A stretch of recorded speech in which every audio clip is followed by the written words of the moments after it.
Hi hello అందరూ ఎలా ఉన్నారండి? బాగున్నారా? ఊరికనే ఇంట్లో బోర్ కొడుతుందని అలా సరదాగా మాల్కి అయితే వెళ్ళిపోయాము. మాల్లోనైతే షాపింగ్ చేశాను. కాస్త షాపింగ్ చేసుకుని కావాల్సిన ప్రోడక్ట్స్ అన్నీ తీసేసుకుని బాడీ షాప్లో అయితే buy two get one offer నడుస్తుండాల్సింది. సో హ్యాండ్ క్రీమ్స్ తీసుకున్నాను అనమాట. మాన్సూన్ వస్తుంది కాబట్టి మన స్కిన్ డ్రై అయిపోతుంది. హ్యాండ్ క్రీమ్స్ ఉంటే చాలా సాఫ్ట్గా పడుకునేటప్పుడు వాడుకుంటే చాలా బాగుంటుంది మీ హ్యాండ్స్. ఆ తర్వాత కాస్త లంచ్ చేసి తిరిగేసి అలా మాల్లో ఎంజాయ్ చేసి కాస్త షాపింగ్ చేసినవన్నీ ప్రోడక్ట్స్ ఇవ్వండి. నేను షాపింగ్ చేసిన ప్రోడక్ట్స్ అండి ఇవి. మినిమలిస్ట్, ఇది ఫేస్ క్లెన్జరు, తర్వాత రీక్వెల్ వచ్చేసి మాయిశ్చరైజర్ అండి. ఇది నాకు శాంపుల్ దొరికింది, ఇది వరకు శాంపుల్ వచ్చిందనమాట నైకాలో. సో అందుకని పెద్ద ప్యాక్ ఆర్డర్ చేసుకున్నాను, చాలా బాగుండాల్సింది.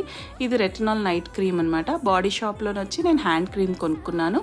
సో మాయిస్ట్గా చాలా బాగుండాల్సింది. షియా బటర్ అండ్ స్ట్రాబెరీ ఫ్లేవర్లోని చాలా చాలా బాగుంది. షాపింగ్ అయితే నాకు నచ్చింది. సో మీకు కూడా నచ్చినట్లయితే లైక్, షేర్, సబ్స్క్రైబ్ చేయండి. కమెంట్స్లో తెలియపరచండి. మరో వీడియోలో మళ్ళీ కలుద్దాం.